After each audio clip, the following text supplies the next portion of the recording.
DJT stock analysis tomorrow and onward. Is it a buy or a sell? Watch this 1-minute video till the end to find out. Trump Media Technology stock sitting at $19.49, 1.7% down for the day. Bearish market. I mean, very bearish market. I thought it's going to be something good or bullish, but really now, it just, it just happened kind of inside my demand area here.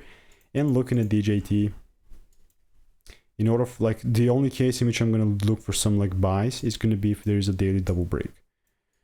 Now we have new ranges, new daily highs, and this is the high, which is sitting at 25 bucks. So if the price manages to start breaking about 25 bucks, only then I'll take it higher. Like, anything else is going to be noise, and all I'm using here again is the strategy that's previously given me thousands of for predictions. Telling you all of this because it is the truth and I've documented everything. So all I can really say right now is going to be a waiting game. This previously was DWAC.